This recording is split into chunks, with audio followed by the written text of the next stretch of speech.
సీరియల్లో సినిమాలో నటించాలనుకుంటున్నారా? అయితే వెంటనే మా యాక్టింగ్ స్కూల్లో జాయిన్ అవ్వండి. నమస్తే రమగారు. నమస్తే జయ. బౌద్ధుల స్టోరీలు చెప్పుకుంటూ ఉన్నాం రమగారు.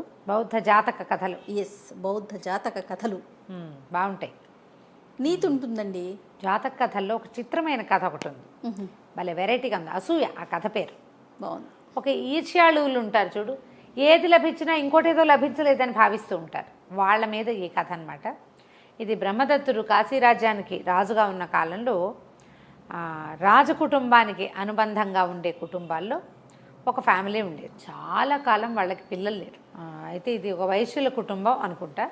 పిల్లలు కలగకపోతే అందరు ఆ కోడల్ని ఏదో రకరకాలు అనేవాళ్ళు. అంటే ఆ అమ్మాయి ఎప్పటికీ పిల్లలు పుట్టట్లేదంటే పెళ్ళి 10 సంవత్సరాలు అయిపోయింది. ఆవిడకి నెల తప్పిందని అబద్ధం చెప్పేసి పుల్లటి మామిడికాయలు అవి ఇవి తిని ఈ లేత నెలల్లో ఎలా బిహేవ్ చేస్తారో అట్లా బిహేవ్ చేసి క్రమంగా నెలలు పెరుగుతుంటే నడుముకి గుడ్డలు కూడా చుట్టుకుని ఎవ్వరికీ తెలియనిచ్చేది కాదు, అందరికీ తను కడుపుతో ఉన్నట్టు తెలిపించేది.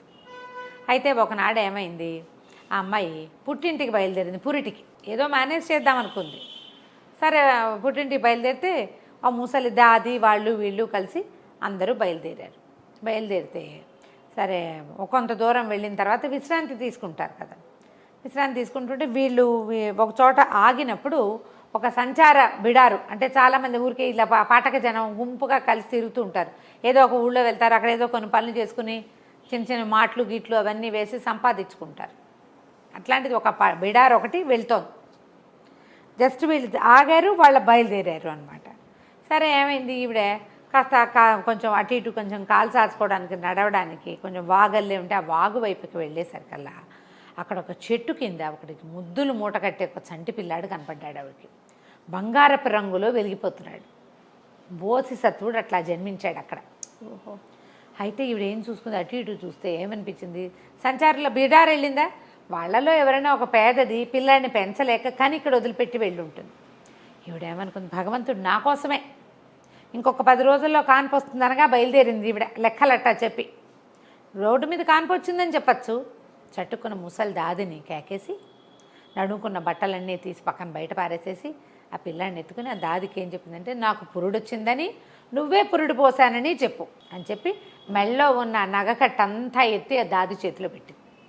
ప్రాణం పోయినా ఈ మాట బయట పెట్టద్దు, పిల్లవాడు నా కొడుకు, నాకు ఇక్కడ పుట్టాడు, నువ్వే పురుడు పోసావు. తర్వాత లక్షణాలన్నీ తర్వాత జరిపింపులన్నీ ఎవరు వచ్చి ఇమ్మాయిని చూడరు, నా దాదులే జరపాలి. కాబట్టి తర్వాతవన్నీ నువ్వే జరుపుతావు, ఎవ్వరికి ఈ రహస్యం తెలీదు, పిల్లాన్ని ఎత్తుకుని అత్తారింటికి వెళ్ళిపోదామని సాయంత్రానికల్లా చంటి బిడ్డను ఎత్తుకుని అత్తవారింటికి వెళ్ళిపోయింది. మళ్ళీ కాశీరాజ్యానికి చేరిపోయింది. చేరేసరికల్లా సరే ఏమైంది, వెళ్ళారు, వెనక్కి వెళ్ళిపోయారు. పిల్లాన్ని చూస్తే ఆశ్చర్యపోయారు. బాగున్నాడో, బంగారపు రంగు, వాళ్ళ ఇళ్లల్లో లేదు అంత అందం. దాది అనేది లేక కలిగిన కాయ అట్టగే అపురూపంగా కలుగుతుంది. ఇతడి మాటలే కదా మాట్లాడుకుంటారు. సరే సరిగ్గా ఈ పిల్లవాడు పుట్టిన సమయంలోనే నగరంలో వీళ్ళ ఇళ్ళకి దగ్గర ఒక వర్తకుల కుటుంబంలో ఒక కుర్రాడు పుట్టాడు, శాఖా కుమారుడు వాడి పేరు. తర్వాత ఒక దర్జీ ఒక అతను ఉండేవాడు, అతనికి ఒక కొడుకు పుట్టాడు, పోత్రికుడు వాడి పేరు. ఏం చేశారు, ఈ పిల్లాడికి సాయంగా ఆ శాఖుణ్ణి ఈ పోత్రికుణ్ణి కూడా వీళ్ళింటికి పిలిచి పెంచారు. 3 పిల్లల్ని ఒకేసారి పెంచాలనుకున్నారు. ఆ రోజులు ఆ కాలంలో ఇలాంటివి 2-3 కథల్లో చెప్పుకున్నాం. ఒకేసారి పుట్టిన పిల్లల్ని బ్రదర్స్ కింద పరిగణించేవాళ్ళు. 3 జాతుల వాళ్ళు వీళ్ళు, కానీ కలిసి ఉండేవాళ్ళు. సరే వీళ్ళని కొంత వయసు వచ్చాక చదువుకి పంపించారు. ముగ్గురిని చదువుకు పంపిస్తే అయితే ఏమైంది, పోత్రికుడి చదువు ఖర్చు అంతా నగ్రోధుడు. ఇప్పుడు రాజకుమారుడు పిల్లాడు పుట్టాడు కదా, వాడి పేరు నగ్రోధుడు అని పెట్టారు. నగ్రోధుడు విష్ణు సహస్రనామాల్లో వస్తుంది. నగ్రోధో దుంబరో అశ్వత్థ అది పేరు. ఆ నగ్రోధుడి పేరు పెట్టారు. భలే అందంగా ఉండేవాడు, చాలా బుద్ధిమంతుడు, న్యాయపరుడుగా ఉండేవాడు పిల్లాడు. అయితే ఏమన్నాడు, ఈ శాఖుడికి డబ్బులు ఉన్నాయి వర్తకుల కుటుంబాల్లో కదా, పోత్రికుడికి డబ్బులు లేవు, దర్జీ కొడుకు వాడు. అయితే ఈ నగ్రోధుడు నాకు పోత్రికుడు తోడు కావాలన్నాడని వాళ్ళ నాన్న ఏం చేశాడు, సరే నీ ఖర్చుతో పాటు వాడి ఖర్చు కూడా నేను ఎత్తుకుంటాను, నీతో పాటే ఉంచుకోమంటే పోత్రికుడు నగ్రోధుడిని సేవించేవాడు, సేవకుడుగా చదువుకునేవాడు సహాధ్యాయిగా. 3 కలిసి చదువుకున్నారు. శాఖుడు ఖర్చు శాఖుడే పెట్టుకున్నాడు. ఈ 3 చదువుకుని విద్యాభ్యాసం అయిపోయాక యువకులుగా అయ్యాక వీళ్ళు మళ్ళీ తమ నగరానికి తిరిగి వచ్చారు. ఈ చదువు కోసం ఎక్కడికో వెళ్ళారు వీళ్ళు. తిరిగి వచ్చే దారిలో ఏమైంది, మధ్యలో ఎక్కడో ఒక చోట నిద్రించారు. పిల్లలు నడిచి రావాలి కదా ఆ రోజుల్లో. ఇవి వచ్చేసరి కదా దారిలో పడుకున్నారు చెట్టు కింద. ఒక చెట్టు కింద పడుకుంటే ముగ్గురు నిద్రపోయారు. నిద్రపోతే ఏమైంది, ఈ పోత్రికుడికి పెందరాళే మెలకు వచ్చింది. కొంచెం సేవకా వృత్తిలో ఉన్నవాడు కదా, తొందరగా మెలకు వచ్చి పని చేసుకునేవాడు. వీళ్ళేమో కొంచెం ధనికుల కుటుంబాల్లో ఉన్నవాళ్ళు పిల్లలు నిద్రపోతారు, మగపిల్లలు చదువులప్పుడు కూడా వాళ్ళ అదే పంథా ఉంది. ఈ పోత్రికుడు ఏం చేశాడు, లేచి నగరోధుడు నిద్రపోతున్నాడుగా అతని దగ్గర కూర్చుని కాళ్ళు ఒత్తడం మొదలుపెట్టాడు. అట్లా అలవాటు అనమాట అతనికి. ఒత్తుతుంటే ఏమైంది, పైన 2 కోళ్ళు, అడవి కోళ్ళు చెట్టు మీద కూర్చుని ఉన్నాయి. ఓ చెట్టు పై కొమ్మ మీద ఉన్న కోడి కింద కొమ్మ మీద ఉన్న కోడి మీద రెట్టేసింది. రెట్టేసరికల్లా కింద కోడంది, ఏంటంటే నీకు అంత కొవ్వు, నా మీద రెట్టేస్తావా, నేను ఎంత గొప్పదానో తెలుసా, నన్ను తిన్నవాడికి 1000 వరహాలు దొరుకుతాయి అని చెప్పింది కింద కోడి. పై కోడంది, 1000 వరహాలేమిటి, నన్ను తిన్నవాడికి, నా కొవ్వు తిన్నవాడికి వాడు రాజవుతాడు, గుండె తిన్నవాడు సైన్యాధిపతి అవుతాడు, ఎముకల మీద ఉన్న మాంసం తిన్నవాడు కోశాధికారి అవుతాడు. నేను అంత గొప్పదాన్ని, నువ్వు నాకంటే తక్కువే, నేను తిన్నవాడికి 1000 వరహాలే వస్తాయి, నన్ను తిన్నవాడికి ఇవన్నీ వస్తాయి, ఒక్కొక్కడికి ఒక్కొక్క ఫలితం అనగానే పోత్రికుడు ఆలోచించి ఏం చేశాడు, నిశ్శబ్దంగా తెల్లవారే అప్పుడే పిట్టలు బయటికి వెళ్ళే సమయం ఉత్తరీయం వచ్చేసి ఆ పైనున్న కోడిని పట్టేశాడు. వీళ్ళు లేచేసరికి ఆ కోడిని వండేసి కొవ్వంతా తీసి నగ్రోధుడికి పెట్టాడు. అక్కడి నుంచి గుండెకాయని కాల్చి వీడికి ఇచ్చాడు, శాఖుడికి ఇచ్చాడు. తర్వాత ఆ ఎముకల మీద ఉన్న మాంసాన్ని తను తిన్నాడు. తిని ఏం చెప్పాడంటే, నువ్వు రాజు అవుతావు, నువ్వు సైన్యాధిపతి అవుతావు, నేను కోశాధికారి అవుతానన్నాడు. నవ్వుకున్నారు ముగ్గురు. మళ్ళీ నడక ప్రారంభించి కాశీనగరపు పొలిమేరల్లో ఒక ఉద్యానవనం, ఒక అడవి లాంటిది ఉంది, రాజుగారు తయారు చేసిన ఉద్యానవనమే. ఆ వనంలో ఉన్న బల్లల మీద పడుకున్నారు. అప్పటికి 1 వారం రోజుల క్రితం కాశీనగర రాజు మరణించాడు. ఆయనకి నిస్సంతు, పిల్లలు లేరు, ఆయన పాపం సంతానం లేదు. అయితే ఏమనుకున్నారంటే, ఆయన దినవారాలు పూర్తయ్యాక నగర ద్వారాల దగ్గర వెతకాలి, వాళ్ళ పద్ధతి అన్నమాట. ఎవరైనా సరే జాతకల ప్రకారం, అంటే వాడి ఏమన్నా సాముద్రిక లక్షణాలను చూసి రాజుని ఎన్నుకుంటారు. ఇలాంటి కథలు చూసాం కొన్ని. మేళతాళాలతోటి మంత్రి, సైన్యాధిపతి వీళ్ళంతా ఛత్రచామర ధ్వజాలతోటి ఈ నగరం పొలిమేరలకు వచ్చారు. ఈ పొలిమేరల్లో ఉన్న ఉద్యానవనంలో పడుకున్న వాళ్ళందరినీ పరిశీలిస్తూ ఈ నిద్రపోతున్న నగ్రోధుడిని చూశారు. ఈ నగ్రోధుడికి కాలులో ఏకచక్రం ఉంది. చక్రాలు చూస్తారు కదా, శంఖం చక్రం చూస్తారు. ఏకచక్రం భోగి, తను రాజు అవుతాడు, రాజపు లక్షణాలు అవి. అతన్ని రాజుని చేశారు, రాజుగా ఎన్నుకున్నారు. ఎన్నుకోగానే రాజన్న ఇతన్ని నిద్ర లేచాడు, నువ్వే మా రాజు అన్నారు, ఇది ఏర్పాటు అని చెప్పారు. అప్పుడు నా స్నేహితుడు శాఖుడిని నేను సైన్యాధిపతిని చేస్తానని చెప్పాడు. వాళ్ళకు ఉంటుంది కదా రైటు, అవి ఉంది కదా. రాజు సైన్యాధిపతి అందరినీ చక్కగా సపరివారంగా తీసుకెళ్ళాడు. పోత్రికుడిని ఏం చేయలే.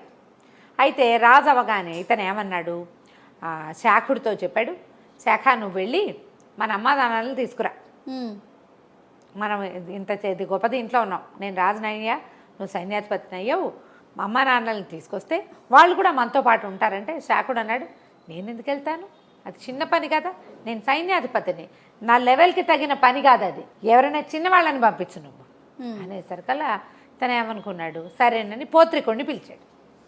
పోత్రిక నువ్వు వెళ్ళి అమ్మా నాన్నలను తీసుకురా, మీ అమ్మా నాన్నని కూడా తీసుకొచ్చి ఇక్కడే ఉంచుకుందాం అన్నాడు. పోత్రికుడు వెళ్ళాడు. వెళ్ళేసరికి వాళ్ళ అమ్మా నాన్న, శాఖుడు అమ్మా నాన్న దగ్గర వెళ్ళాల, నగ్రోధుడి అమ్మా నాన్న దగ్గరికే వెళ్ళాడు.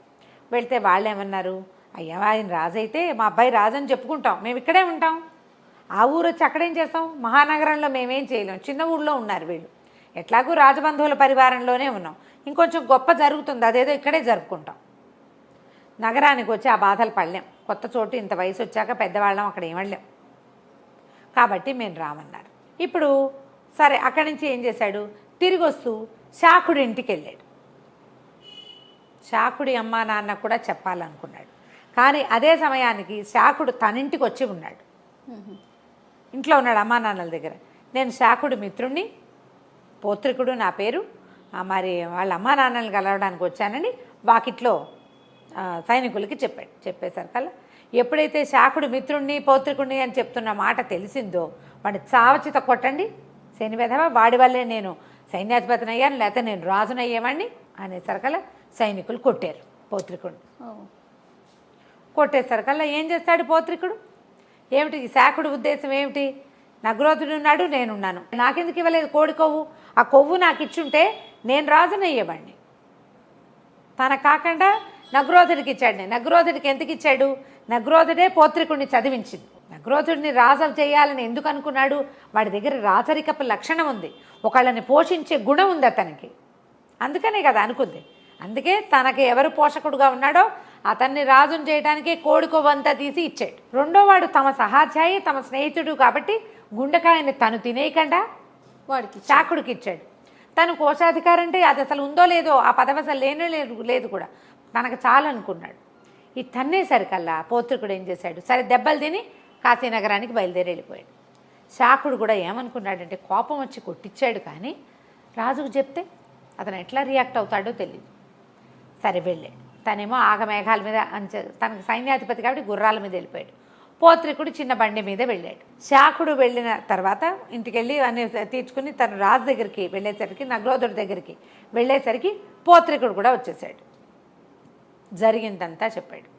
మీ అమ్మ నాన్న రానన్నారు. వాళ్ళమ్మ నాన్నని అడుగుతాను వాళ్ళ ఇంటికి వెళ్తే శాఖుడు నాకు కొవ్వు ఎందుకు ఇచ్చావు కాదు అని నన్ను కొట్టించాడు సైనికులతోటి. అనగానే ఇంత మహాక్రోధం వచ్చేసింది నగ్రోధుడికి. తను తినచ్చు కదా, సైన్యాధిపతి వాడే అవ్వచ్చు, వాడవ్వకుండా నీకు పట్టం కట్టాడు సహాధ్యాయువని స్నేహితుడివని. లేదా వాడే తినచ్చు కోడి కొవ్వు రాజు అవ్వడానికి. వాడు ఎందుకు తినలా? వాడి బుద్ధి మంచిది, వాడు సరిగ్గా ఆలోచించాడు. నా శక్తి ఎంత, నేను ఎంత చేయగలను, నేను ఎంత దానికి పాత్రత కలిగి ఉన్నానని ఆలోచించి ఒక పెద్దది నాకు, రెండో పెద్దది నీకు ఇచ్చి మూడో భాగం తీసుకున్నాడు వాడు. అలాంటి వాడిని కొడతావా నువ్వు ఏనాడైనా వాడికి సహాయం చేసావా? ఒక్కసారి కూడా వాడి చదువుకి ఒక్క గుడ్డిగవ్వ కూడా నువ్వు ఇవ్వలేదు. అయినా కూడా స్నేహితుడు అన్న ప్రీతితోటి ఇచ్చాడు. వెళ్ళిపో, నువ్వు నగరం వదిలిపెట్టి వెళ్ళిపోమన్నాడు. అనేసరికి పౌత్రికుడు కాళ్ళు గడ్డాలు పుచ్చుకొని బతిమలాడాడు నగ్రోధుడిని. వద్దు అట్లా చెయ్యొద్దు, వీడు మన స్నేహితుడు. ప్రథమ కోపంతో చేశాడు ఇంత పని, ఎప్పుడు చేయడు, ఇట్లాంటి పొరపాటు చేయడు. స్నేహితుడిని ఇట్లా శిక్షించకూడదు. పైగా నువ్వు రాజు అయ్యి మొదటి నువ్వు తీసుకున్న నిర్ణయం ఏమిటి? శాఖుడిని సైన్యాధిపతిని చేస్తా అని చెప్పావు. నీ నిర్ణయానికి నువ్వే వ్యతిరేకివి కావచ్చా? ప్రజల్లో ఎలాంటి ఆలోచన వస్తుంది నీ మీద? వద్దు ఈ పని చేయొద్దు, శాఖ బతిమలాడుకో, నువ్వు క్షమాపణ చెప్పని శాఖుడితోటి క్షమాపణ చెప్పించాడు. అసూయతోటి చేశాడు, కేవలం అసూయ తప్ప రెండో పాయింటే లేదు ఇక్కడ అని చెప్పి బతిమలాడి సర్దేసరికల్ నగ్రోధుడు అన్నాడు, సరే కోడి చెప్పిన శాస్త్రాన్ని నేను నిజం చేస్తా. ఈ రోజు నుంచి ఈ పౌత్రికుడు అన్నవాడు ఈ నగరానికి కోశాధికారి. అప్పటి వరకు కాశీరాజ్యంలో కోశాధికారి పదవే లేదు. మొట్టమొదటి కోశాధికారి పౌత్రికుడేట. జాతక కథల్లో ఉంది ఈ క్లియర్గా. పౌత్రికుడిని కోశాధికారిని చేశాడు. అప్పటి నుంచి కోశాధికారిగా పౌత్రికుడు ఉండి కాశీరాజ్యాన్ని ముందుకు తీసుకెళ్లారు.